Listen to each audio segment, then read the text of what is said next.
Hello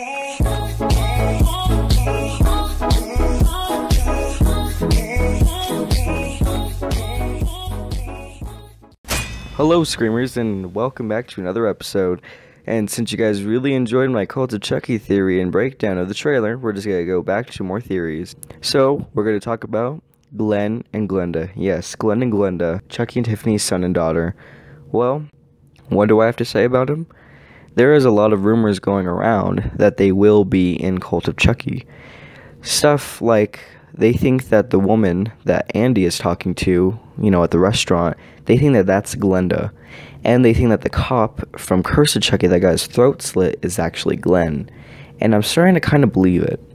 Because, one, people really despise Glen and Glenda. They think that they were just dumb characters and that they ruined the franchise. Well, we don't need Billy Boyd anymore. It's good that we can just get an actual woman to play a psycho murderer of Charles Lee Ray, which honestly is very smart, and I'm very glad that they went for that. And I think that Glen really probably is the cop because, think about it, nobody can survive getting your throat slit like that. I'm just saying, I don't think so. That was too deep, just so much blood, you couldn't have gotten help within a matter of seconds, I guess. Anyways, Glen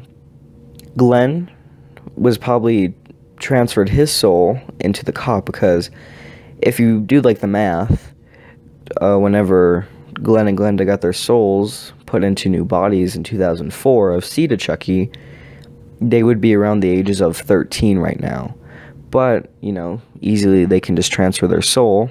They probably transfer their souls into older humans. The thing that I'm not understanding is, why would Glen want to help his father? He was a good kid. He didn't like murder. He didn't like death. Glenda did. So maybe this is Tiffany's plan to trick Andy, which is why Andy is talking to this woman. Maybe she's being a love interest for Andy, and it's actually Glenda, which I find pretty good, and if it's true, that's a pretty good twist.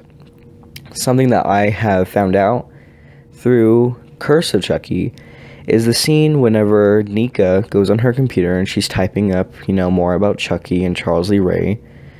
She finds these articles that say Los Angeles, and Los Angeles must have been for Seed of Chucky, Military Academy, which have been for Child's Play 3, and there was this one that said Hackensack. I figured that it would have meant Hackensack from Bride of Chucky, but it doesn't have anything about Jesse and Jade. It just has something about a man being murdered in a backyard. And it also has another article talking about Niagara Falls. None of the Chucky movies has he been in Niagara Falls. So maybe these new characters are probably connected through the Chucky series from these murders, and we're going to learn about more of it in Cult of Chucky. And Nika also goes to click on Chicago triple homicide. But before it said Chicago double homicide. So maybe, could have been just a movie mistake. Or they could have lived in Chicago too. I think that these characters are connected through the Chucky series, and which is why they are in the asylum. Because obviously nobody will believe that a serial killer doll is alive. And let's just see how this all goes. I can't wait to see Cult of Chucky this October. Hope you guys too.